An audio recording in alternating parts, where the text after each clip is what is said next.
Olá, bem-vindos ao Money Play Podcast, programa criado para te ajudar a dar um play no seu dinheiro, comigo, Fabrício Duarte, e hoje nós estamos num programa um pouquinho diferente, um pouquinho mais especial, porque é a primeira semana de 2022, então ao invés de eu estar aqui com alguém, conversando, batendo esse papo, hoje a gente fez uma seleção com alguns trechos das entrevistas desse primeiro ano de Money Play. Foram trechos bem bacanas e eu tenho certeza que você vai curtir muito. Tá, e falando em curtir, não esquece de clicar no botão de curtir, se inscrever no canal, compartilhar esse vídeo, seguir a gente nas redes sociais também, @moneyplay_podcast e @oFabrício_Duarte. Fechado? Então aproveita e curte demais essa seleção que a gente montou para você. Olha que coisa engraçada até, né?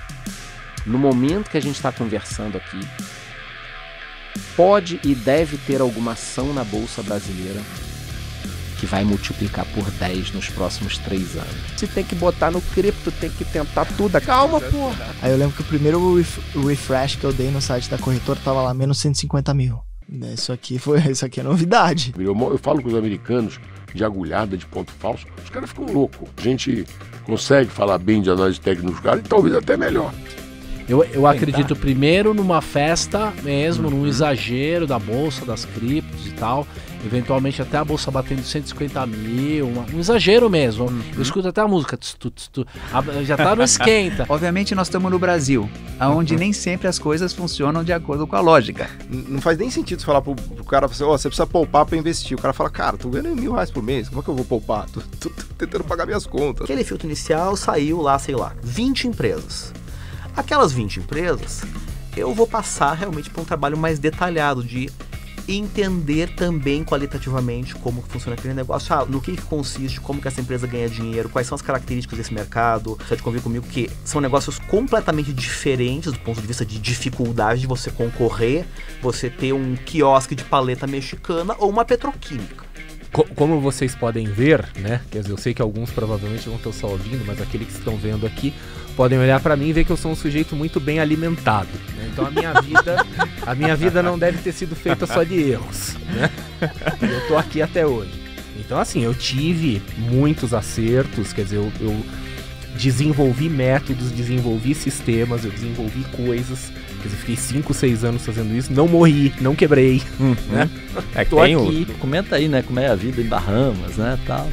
Aí o cara, eu estou indo embora daqui, eu não aguento mais esse lugar. Teve um maior acerto na sua carteira, de todos os investimentos que você fez? Uma coisa que, essa daqui foi Bitcoin. na veia mesmo. Bitcoin, mas também é bem difícil esticar igual esticou o Bitcoin, né? Mas você pegou os 18 mil que você comentou? Não, mas já vendi uma galerona no meio do caminho aí, sabe? Me entendi. sobrou alguns satoshis aí pra contar a história e deixar de herança pros meus filhotes. Não deveria tê-lo vendido, mas eu aprendi, o Bitcoin não se vende. Eu tive vários, assim, acertos ao longo do tempo, né?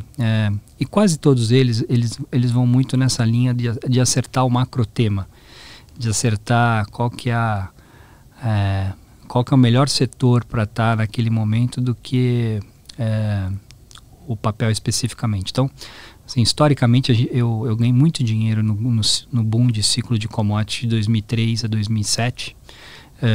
E ali foi uma cesta. Assim, não importava ter a Uzi Minas, ou a CSN, ou a Vale. Foi um acerto muito grande que eu fiz, assim, historicamente. Teve um tempo que eu fiquei operando só lá fora, na época dos aviões, lá nas Torres Gêmeas. Quando jogaram o segundo avião que eu vi que era uma bomba, não pelo que eles estavam fazendo, óbvio que não. Né? Se eu pudesse, eu pegava os caras tudo e pendurava. Mas, em termos financeiros, para mim, foi um negócio de outro mundo de bom. Eu já vinha vendido, você entendeu? E já vinha vendido há bastante tempo, já vinha vendendo, rolando venda, etc e tal. Então, na hora que caiu os aviões, foi fabuloso em termos de dinheiro. Né? Entre a BI, não vou falar, mas foi um número... um dinheiro que todo mundo quer ganhar na vida. Se eu tivesse tanto, você entendeu? Eu ganhei de quinta-feira para terça, você entendeu? Quando abriu o pregão, né? Um evento totalmente e depois continuou caindo, ainda ganhei mais dinheiro, porque continuou caindo, você entendeu? Mas estava ali no gráfico. E no final das contas, todo o mercado foi onde tinha que ir, sabia? Sabe, impressionante. Foi um negócio assim que foi muito claro. E eu tenho um negócio aí que eu gostava de fazer. Eu sou muito palhaço, né? Então botava lá no relatório, e nesse dia, um dia antes dos aviões, eu botei lá no relatório, La ilaha Mohamed Rasulullah, né? Isso aí é só Allah é Deus e Maomé o seu profeta. Mas eu coloco a tradução que eu quero do lado, vende porra, essa merda vai cair, por exemplo, né? E botei. Quando deu a merda, cara, o cara do Bank of America me ligou e falou assim, Didi, você sabia? Eu falei assim, como você sabia desse negócio? Eu falei, meu irmão, cala sua boca, né? Já desliguei o telefone, falei, não quero nem conversar com esse cara. Imagina nego pegar que eu sabia de uma merda dessa. Época de eleição é uma festa, então. É uma festa, exatamente. Para opções é uma maravilha. Impeachment da Dilma foi, assim, independente de questão política, mas para opções foi maravilhoso. A gente teve muita coisa. As eleições que teve... As últimas eleições foram muito boas também. A volatilidade aumenta muito. O que é a volatilidade? É basicamente o preço das opções e existe a volatilidade histórica e implícita. Em opções, volatilidade implícita é o preço das opções. Com caro ou barato estão. E a volatilidade histórica é quanto que o ativo movimenta. As duas coisas explodiram, assim. Os ativos movimentavam muito e o preço das opções aumentaram bastante. Então, dependendo da operação que você fazia, você ganhava bastante dinheiro. E era muito recorrente, o movimento estava muito grande. Então, para quem opera opções, é uma época cheia, assim. É uma época de fartura, digamos assim. Tá? De muita oportunidade. Então, independente do seu candidato, em 2022 se escolha opções. Perfeito. Ótimo. A melhor colocação impossível. Performance e os anos ímpar me favorecem. Então, por exemplo, em 2017 o fundo performou 128%, contra acho que uns 23% da bolsa. Em 2019 o fundo deu 135%, contra 35% da bolsa. E esse ano o fundo está dando aí uns 50% acima da bolsa, que para um ano difícil, como tá, com a bolsa negativa, é um ano bem legal. E 2009, né? 2009 foi, acho que, talvez 2009 foi o ano mágico, porque ele rendeu uns 270%. E era o começo também, né? E era o começo, então eu vi, tipo, dinheiro nenhum se transformar em dinheiro algum. E aí eu olhei e falei, isso daqui pode dar certo. Então, acabou que eu sempre estudei muito e me dediquei muito, porque tinha potencial para dar certo. Olha, o começo do mercado, né? Na verdade, não tinha nem o computador. Eu fui um dos primeiros caras a ter um computador para mim numa mesa de tesouraria, sabe? Então as pessoas levantavam para ir lá ver. O pessoal saía lá da mesa de Open para vir ver o computador, sabe? Era um negócio assim e tal, né? E aí eu meti ali uns programinhas e comprei também uns programinhas do Metastock, vim aqui fora, comprei, levei para o Brasil, botava dentro ali daquele Unitron, que tinha aquele ventiladorzinho, né? Senão fervia, era igual maré. E alguém tem maré aí? Não. A deve ter uns perdidos. Tem uns perdidos.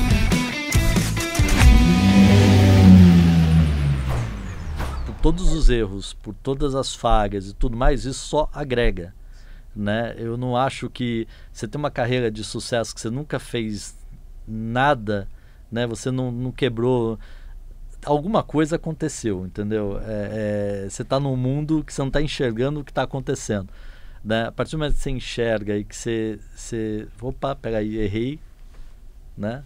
Vamos recompor e não vamos fazer a mesma decisão que você tomou lá atrás, né? Vamos olhar diferente, né? E eu acho que assim, você ser correto, parceria, né? Você trabalhar com... Eu falo até, tem meio zoião, né? Você querer tudo, você quer dividir? Vamos lá, vamos agregar valor. Agora, você quer ficar com tudo? Toco sozinho, a gente toca o nosso negocinho. Melhor, e né? Vamos bem mineiro. Eu era trader, eu era extremamente alavancado, né? O trade te permite isso, ou seja, você se expor mais dinheiro do que o que você tem. Então você consegue ali apostar mais dinheiro do que você tem. E eu tava apostando mais dinheiro do que eu tinha. E foi muito difícil, cara. Porque eu vi a notícia, saiu à noite, né? Que o Joesley tinha grampeado o Temer. E eu falei, tá bom, grampearam o Temer. Foda-se, amanhã a bolsa vai cair 2%. E vida que segue, vou perder um dinheirinho. Eu tinha estimado que ia perder uns 10 mil a 15 mil reais naquele dia. E falei, bom... simbora, consigo arcar com isso, depois eu recupero, cara. Aí eu lembro que o primeiro refresh que eu dei no site da corretora tava lá menos 150 mil. Falei, caralho, Isso aqui é novidade. Porque eu operava vários produtos que tinham ligação com o dólar. E o dólar explodiu, né? Quando aumenta a tensão no mundo, todo mundo corre pro dólar. E o Brasil correu pro dólar. E aí, cara, tinha algumas posições que eu queria me desfazer, que eu não conseguia, porque não tinha contraparte. A bolsa ficou fechada durante várias horas.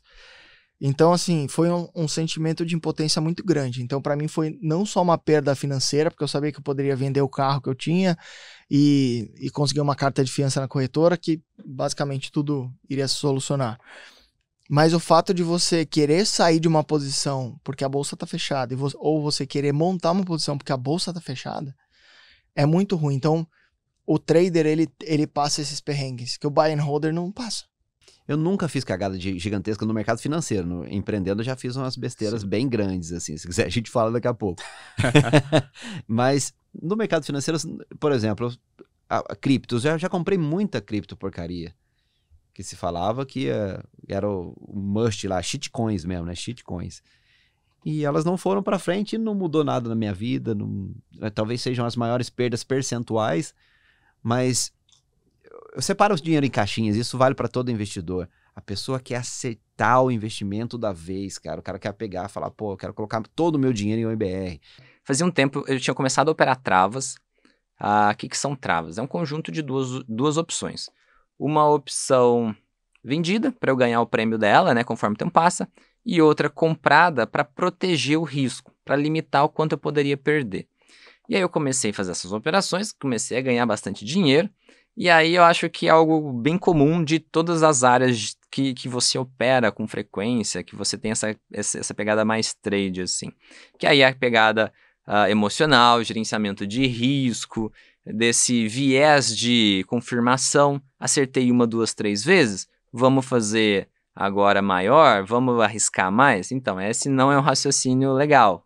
É bacana você manter o tamanho das suas operações quando você tem essa pegada mais de trade. E aquela época, quando eu operava, estava nessa pegada. Eu sempre aumentava, estava tentando fazer um ganho exponencial.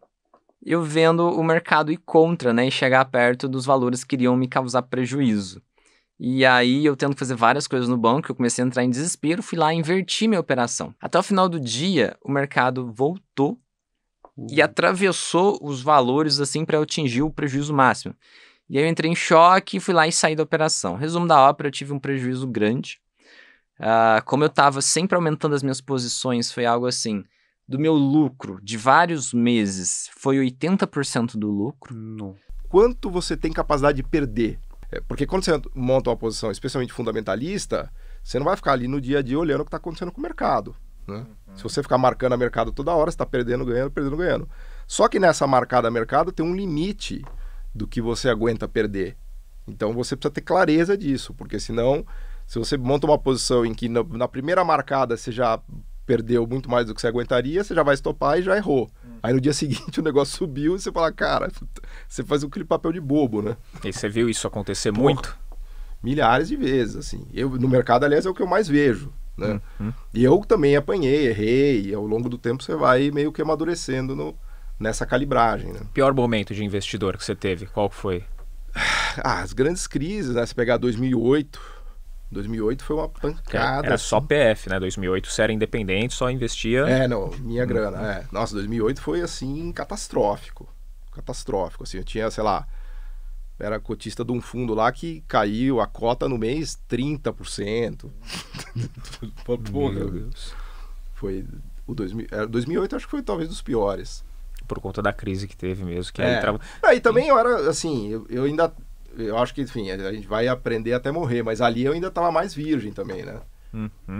Eu moro nos Estados Unidos e você mostra para o americano, os caras babam, porque o detalhe que você vê, você entende? E aí eu acho que eu comecei, na verdade, a perceber uma outra análise técnica. Sabe que os caras perceberam? Eu falo com os americanos de agulhada, de ponto falso, os caras ficam loucos. Você entendeu? A gente não bota, a gente não deixa nenhuma, sabe, gabança para os caras. A gente consegue falar bem de análise técnica dos caras e talvez até melhor. O mercado financeiro brasileiro ele é tão sofisticado quanto o americano, quanto Londres, quanto Singapura. O Brasil não fica atrás de ninguém em termos de sofisticação, né, dos instrumentos derivativos, da da B3, e a gente é realmente fronteira, né, em termos de tipos de operação que são feitas. Agora, a escala, aí sim é brincadeira de criança. Mas a escala tem a ver com o tamanho do PIB. Aí você fala, qual é a diferença do Brasil e dos Estados Unidos? Os Estados Unidos é uma economia de 20 trilhões de dólares. O Brasil é uma economia de 2 trilhões. Então, se você pegar qual é a poupança dos americanos, o estoque de riqueza dos americanos e dos brasileiros. Dos brasileiros está aqui no condado da Faria Lima. Lá é um negócio, de proporções incríveis, né? Ainda não dá para comparar, né? Não dá. Mas tem pro futuro, você como economista, você enxerga que a gente pode chegar um pouquinho mais próximo, tirar essa diferença? Aí voltamos para o lado da moeda da economia. Né? Assim, a única maneira do mercado financeiro brasileiro se aproximar do americano é a economia brasileira crescer. Precisa crescer muito. Porque, veja, a gente tem o PIB brasileiro de 2 trilhões, o do americano é 20. A economia americana é 10 vezes maior do que a brasileira. Então, o mercado financeiro brasileiro só vai ter a escala que se vê nos Estados Unidos quando a economia brasileira conseguir ganhar mais escala. E aí a gente precisaria crescer 2, 3, 4, 5% ao ano durante, 10 anos. Né? Precisaria realmente entrar numa rota de crescimento consistente. Né? Não tem como... O mercado financeiro ele é limitado à poupança das pessoas. E a poupança das pessoas é limitada ao quê? A renda das pessoas. O médio não consegue, tem que tirar o chapéu pro cara, eu sou muito vida real mesmo, cara. O cara 2.500, você tirar o chapéu pro cara pra ele estar sobrevivendo, né? E tem gente que ganha um salário, né? Tem gente, aliás, o emprego informal às vezes dá até menos. Mas o longo prazo ele tem uma armadilha que é o seguinte, é igual cuidar de saúde. Você precisa investir hoje para o longo prazo não é urgente. Só que, por não ser urgente, você não toma a atitude que você precisa no dia de hoje. É igual cuidar de saúde.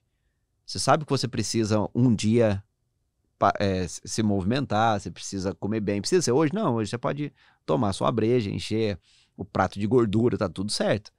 E quando vem a conta, às vezes não tem mais nada que fazer. Você já tá naquela dívida impagável. Esse cara de 2.500 tá devendo 50, 30 mil no banco. Paga como? Impossível, assim. E o colchão financeiro, às vezes, é só questão da pessoa fazer o seguinte... fazer um downgrade ali no custo de vida. Porque o ser humano tem muito disso, né? Conquistas. Fala, porra, eu tenho meu carro, eu tenho minha casa, eu tô num aluguel maior, minha casa é grande, tem uma área e tal. E o cara não tem condição de ter, porque ele não tem um colchão financeiro. Aí o que acontece? Aconteceu o piriri da vida ali, que vai acontecer. Ele vai ter que desfazer, às vezes até da casa, fazendo um desconto enorme naquele empreendimento, simplesmente para ter a liquidez que a bolsa tem, né? Quer ter um cara no dia ali. A bolsa, você não precisa dar desconto para vender, você vende a preço de mercado, né? Agora, de um dia para o outro, se eu precisei de dinheiro, ou eu vou para o cartão de crédito, ou eu vou para cheque especial, ou eu vou vender algum bem que eu tenha como preço de banana para ter alguém me dando dinheiro. Não faz nem sentido você falar pro cara, você precisa poupar para investir. O cara fala, cara, tô ganhando R$1.000 por mês, como é que eu vou poupar? Tô tentando pagar minhas contas, né? Então, esse enriquecimento dos Estados Unidos aconteceu lá atrás. Aconteceu no final do século XIX, início do século XX. Os Estados Unidos, em 1910, 20, já estava entre as maiores economias do mundo. Né? E foi um enriquecimento que veio até antes da Bolsa Americana. O Brasil, para você ter ideia, no início do século XX, estava de 50 países, ele está entre os 5 mais pobres do mundo. Os Estados Unidos já estava entre os 5 mais ricos. Né? Então, os Estados Unidos ele já chega rico no século XX. E depois, na Segunda Guerra Mundial, tudo aí ele bomba de vez. E aí o mercado financeiro americano explode. Né? E aí tem os dois lados. É claro que o fato das pessoas colocarem mais da sua riqueza no mercado financeiro e o mercado financeiro ajudar a economia, cria um ciclo virtuoso, né? Que ajuda. Agora, no caso brasileiro, a gente está muito atrasado, né, cara? A verdade é que de verdade, assim, o Brasil faz, sei lá, uns 30, 40 anos que não pega no breu mesmo, de crescer, né? Crescer, assim, 4, 5% ao ano. Então, e não é o fato do brasileiro investir mais em ações que vai fazer a gente voltar a crescer. O mercado lá, obviamente que os grandes bancos aqui têm a mesma capacidade que teriam de operar nos Estados Unidos. Aqui as armas são diferentes, ou são menos, né? Por exemplo, se for ver vencimento de opção aqui, são raros, né? 1, 2 vencimentos, acabou. Lá tem uma porrada.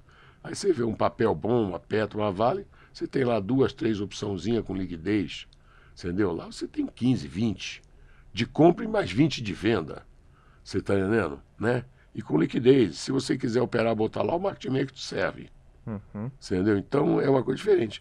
Além de outros tipos por exemplo, de opções semanais, mensais, bimensais, trimestrais, quadrimestrais, semestrais, anual, 2 anos. Você está falando 2 anos para frente você montando uma operação.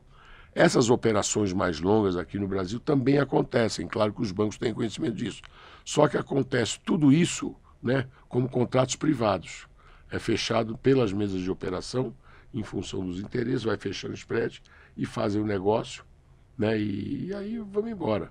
Mas acontece, vamos dizer, no mercado secundário, né, não acontece no mercado primário como acontece lá. Agora, o Brasil está numa fase muito ruim de crescimento, né? Se você olhar os últimos 5, 6 anos, a gente está crescendo 1% ao ano. Se você pega uma economia que está bombando, né, o próprio Brasil, sei lá, em 2004, 2005, estava crescendo mais, nos anos 90 cresceu um pouco mais também. Então esse negócio de abrir, de fechar muita empresa, na verdade a empresa fecha, você tem crise, né? Então se você tem muita crise, muita empresa fecha. Eu acho que o desafio para o Brasil é voltar a crescer de maneira consistente, né? Os Estados Unidos, mal ou bem, ele conseguiu se recuperar da crise de 2008, conseguiu se recuperar agora também.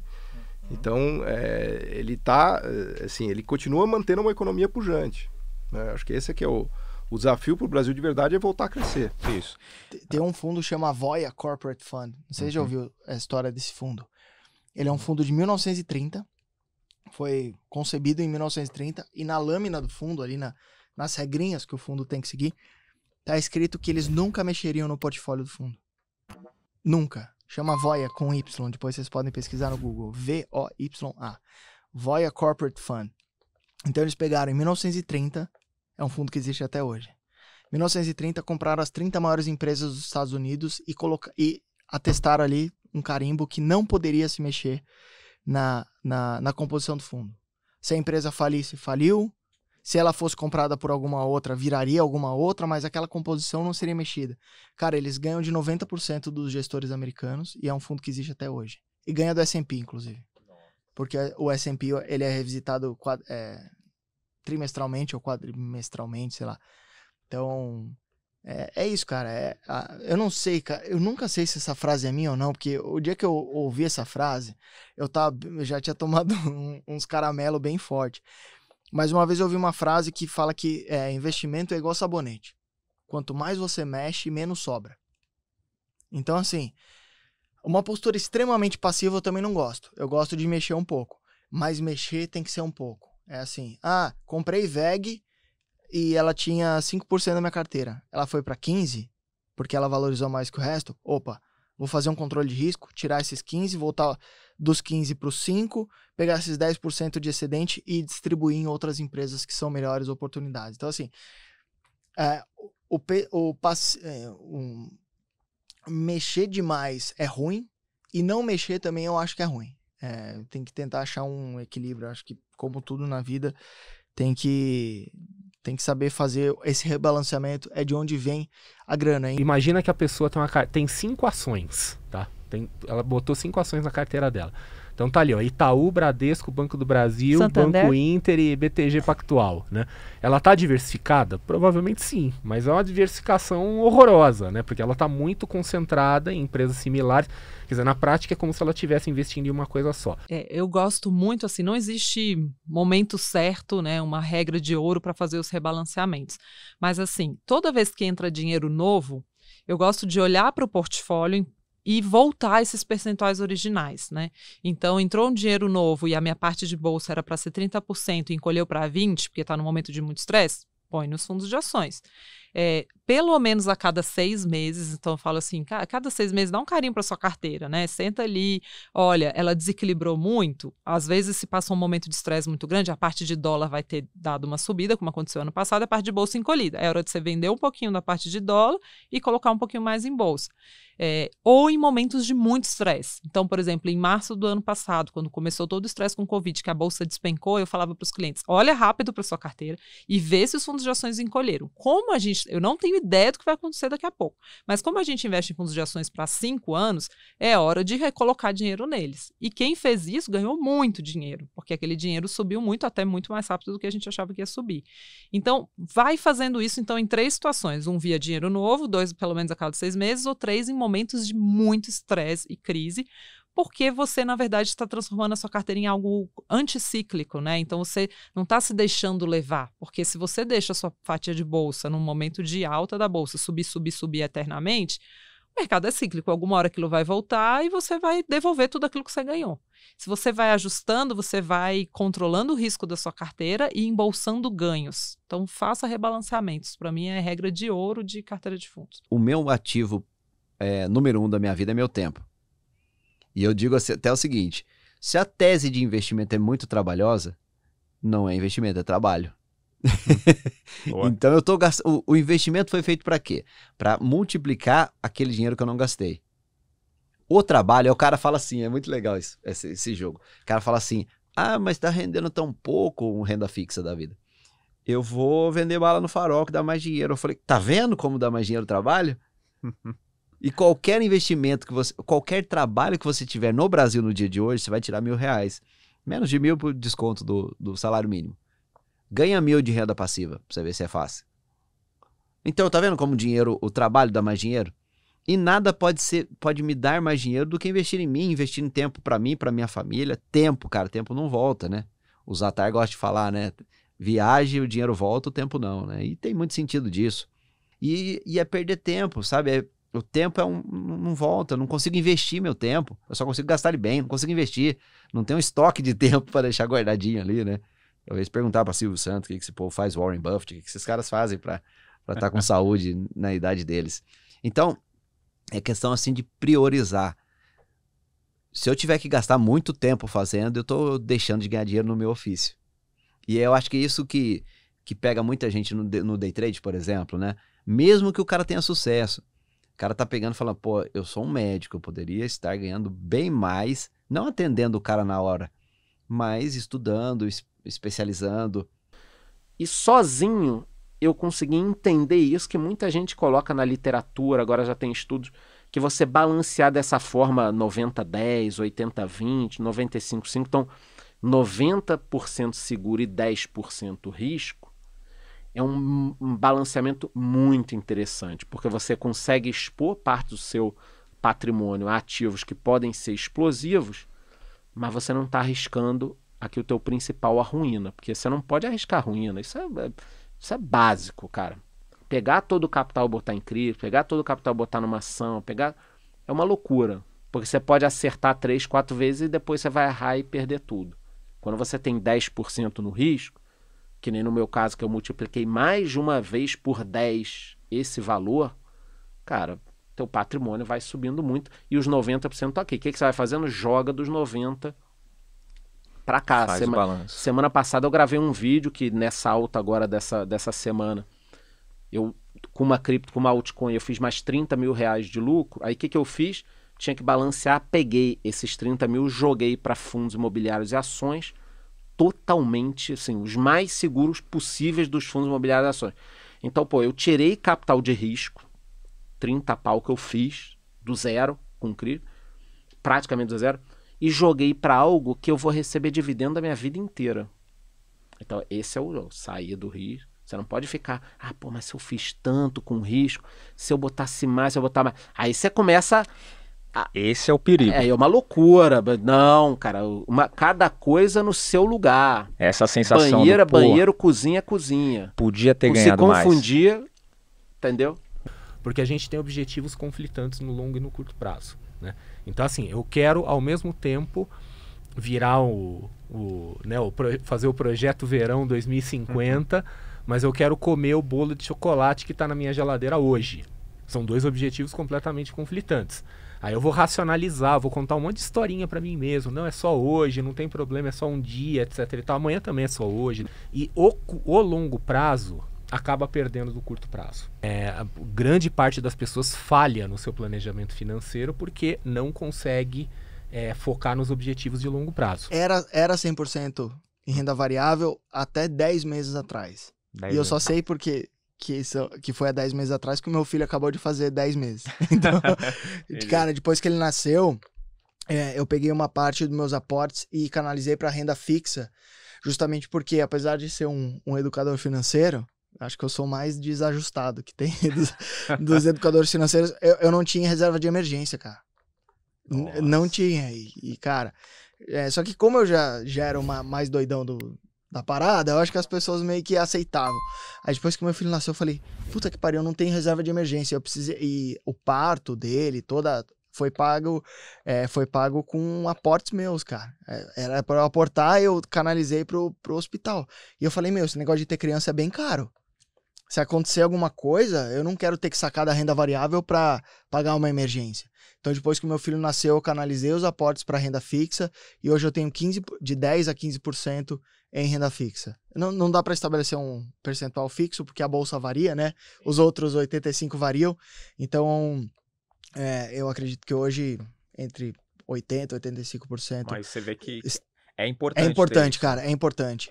É que eu tinha uma dificuldade muito grande de investir em renda fixa, porque renda fixa, basicamente, você está fazendo duas coisas. Ou você está emprestando dinheiro para o governo, financiando a dívida pública, ou você está emprestando dinheiro para o banco. Né? Então, quando você compra um Tesouro Selic, você está emprestando dinheiro para o governo. Quando você compra um CDB de um banco, você está emprestando dinheiro para o banco. Emprestar dinheiro para o governo, não sei se é a coisa mais perene que existe, porque todo governo é deficitário, né? Todo governo gasta mais do que arrecada. Então isso já me causa um pouco de estranheza. E comprar um CDB de um banco, ou seja, emprestar dinheiro para o banco e emprestar para outra pessoa e ganhar um puta de uma grana, eu preferia ser sócio dos bancos. E esse é o discurso que eu utilizava até meu filho nascer, cara. Depois que nasce, você fala, meu Deus, você começa a priorizar muito mais o risco do que a rentabilidade. Então, por isso que hoje eu tenho entre 10% e 15% do meu patrimônio em renda fixa, assim, porque se acontecer uma cagada, é dali que eu vou tirar. Entendi. Tem que ter essa liquidez, tal. Tem que ter, hoje tá tudo em tesouro direto. Assim, renda fixa eu acho que não é pra ter a melhor rentabilidade, é justamente para você poder acessar um negócio que não vai fazer você perder dinheiro, né? Porque muita gente acha que na renda fixa não dá para perder dinheiro, mas dá, se você comprar um título pré-fixado e a taxa de juros se mover contra, lascou, né? Então, comprou pré-fixado, o juro subiu, sentou no pepino clássico, assim.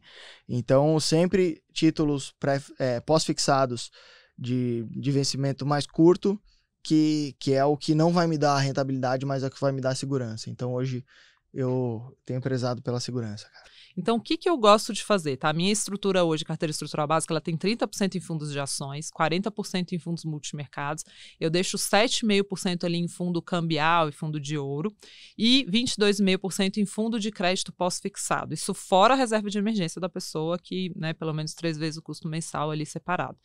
E por que eu falo para respeitar muito isso? Principalmente quando você investe via fundos, se você fica tentando tradear aquilo, agora eu vou aumentar meus fundos de ações, agora eu vou diminuir meus fundos de ações. Dá muito errado, porque o gestor já está fazendo isso dentro da carteira. Então, na hora que ele está mais temeroso, mais não vendo oportunidade, ele aumenta o caixa. Um fundo de ação pode ter até 1/3 da carteira fora da bolsa, né? Então, ele aumenta o caixa. E na hora que ele está vendo muita oportunidade, ele diminui o caixa e fica 100% lá em bolsa. Então, naturalmente, a sua carteira de fundos, ela vai se organizando sem você ter que mexer nela, para que você tenha um pouco menos de risco, um pouco mais de risco. E então, o que eu falo para as pessoas? Em vez de ficar tentando fazer timing com um fundo de ação, agora parece que tem oportunidade, vou botar mais em fundo de ação. Agora parece que tem menos, eu vou tirar. Não, define um percentual, o meu é 30%, mas o seu pode ser 10%, tudo bem. Mas se está começando, às vezes é bom sentir um pouco a volatilidade da bolsa.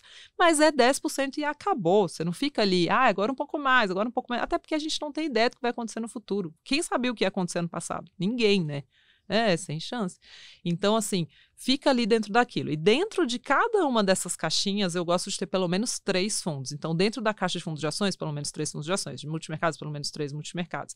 Com perfis diferentes. Então, por exemplo, você pode montar um triozinho de fundos de ações. Um gestor mais qualidade, que só compra empresas muito consolidadas. Por exemplo, uma Brasil Capital, uma Perfin, uma Velt, uma Bogari. Um gestor que faz também mundo, se você não é qualificado, não tem acesso a fundos globais, pega um gestor brasileiro que também opera lá fora, a IP, por exemplo, IP Participações, um fundo super legal, com mínimo baixo, R$1.000, dá para montar, e põe um também que faz bem, por exemplo, small e mid caps, não só que são as empresas de menor capitalização de mercado, né? Eu não gosto de gestores que fazem só isso, setoristas na Bolsa Brasileira, porque a Bolsa já é muito pequena para você setorizar. Mas pega um que faz isso bem também, como uma RIX ou uma Real Investor, então pega fundos com perfis diferentes e junta numa mesma carteira. Nos multimercados, eu falo, faz a carteirinha dos 7 anões, né? Pega o zangado e o feliz lado cada lado. Então, põe ali um gestor que é sempre mega pessimista, normalmente está bem preocupado e tal, um SPX, por exemplo, e coloca do lado um gestor um pouco mais positivo, que não é tão tenso aqui assim, com os cenários, que normalmente você vai ver vai estar mais construtivo. E aí é mais difícil no mundo dos multimercados, mas, por exemplo, você pega uma Legacy, por exemplo, não é tão negativa com o cenário o tempo todo. Mistura com alguém que faz muito bem proteção, como o Luiz Stuhlberger na Verde. Tenta pegar, porque às vezes as pessoas vão diversificar e compra um monte de coisa igual, um monte de fundo de ação, perfil, qualidade. Aí anda a carteira toda junta. Quanto mais descorrelacionados tiverem os ativos, mais suave vai ser carregar essa carteira. E, além disso, gestores têm períodos ruins. Às vezes, né, o cara, sei lá, separou da mulher, isso tem muito no mundo dos multimercados, tem muito isso. Diretos falam, por que ele está numa fase ruim? Ele está se separando. São seres humanos, no fim das contas, não são super-homens, né?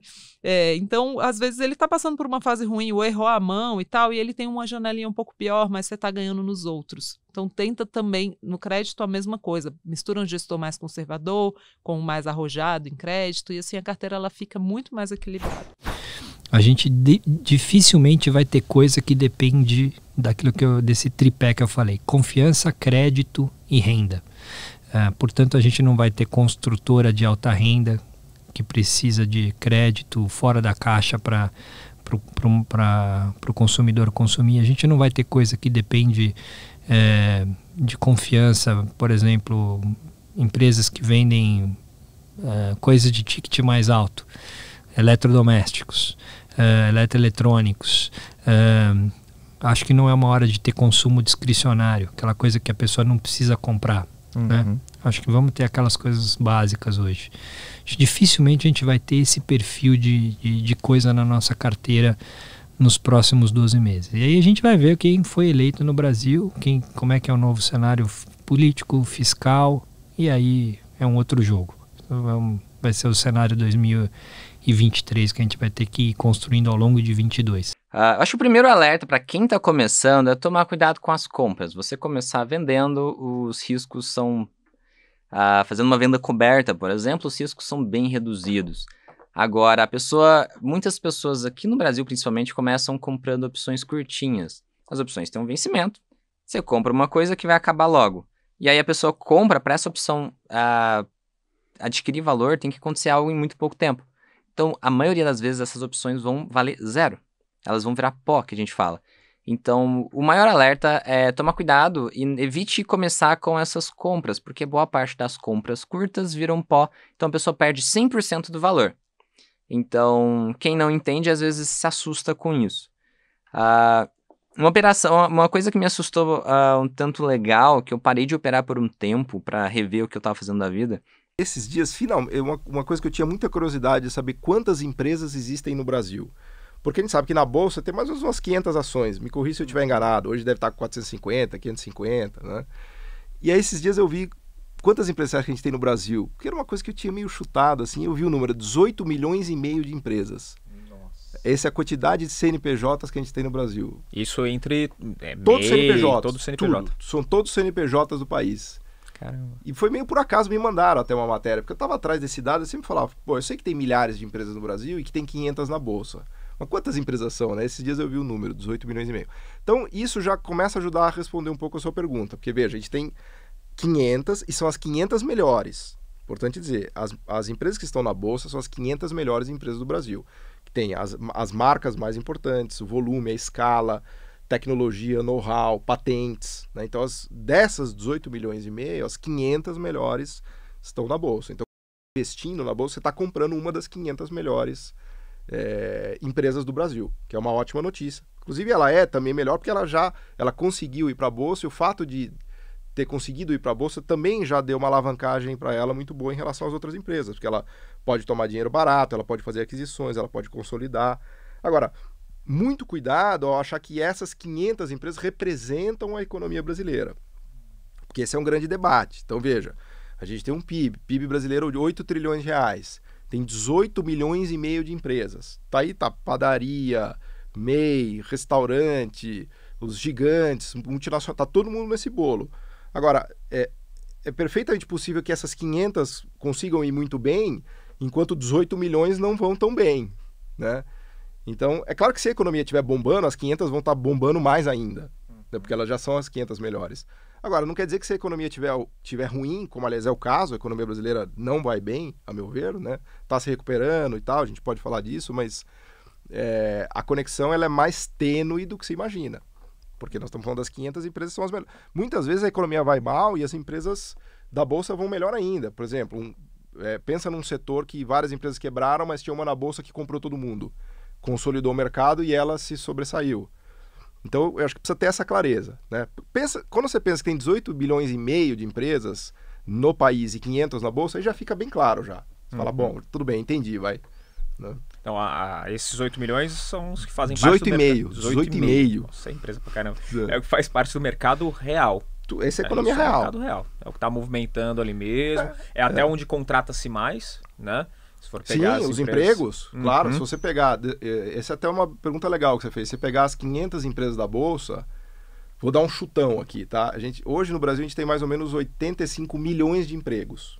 Tem 100 milhões de pessoas em idade. Eu adoro números, cara. Sou meio aficionado por isso. Fala assim, quantos empregos existem no Brasil? 85 milhões. E 15 milhões de desempregados. Desses 85 milhões... Agora eu vou dar um chute, assim, como diz um amigo meu, vou chutar do meio de campo, tá? Quantas pessoas será que essas 500 da Bolsa empregam desses 85 milhões? Chutei do meio de campo, tá? Vou chutar 5 milhões.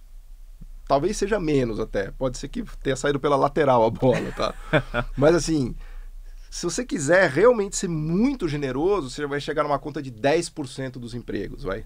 Vamos dizer que elas bem generoso. Sendo ultra generoso. Até porque tem empresa na Bolsa que ela é muito high-tech e emprega muito pouco, né? Ou seja, então, por aí já dá para ter uma ideia do se a economia vai bem, se ela está gerando empregos e se a Bolsa está na máxima, entendeu? Então, não necessariamente essas 500 empresas que estão com ações na máxima estão empregando esses 80 milhões de pessoas. Que é a impressão que está ali. Você vai na padaria, você vai no shopping. Então, eu estava aqui no shopping agora, as lojas estão fechadas, com tapume. Opa, então não está empregando. Você vai numa fábrica que quebrou, então não está empregando. Então, e esses são os dois lados da moeda, né? A moeda economia e a moeda finanças. Então, veja que interessante. Quando você fala das 500 empresas da Bolsa, a gente está no lado das finanças. E quando você fala dos 18 milhões e meio de empresas, você está no lado da moeda economia. Mas os dois são fundamentais, né? Você precisa entender dos dois.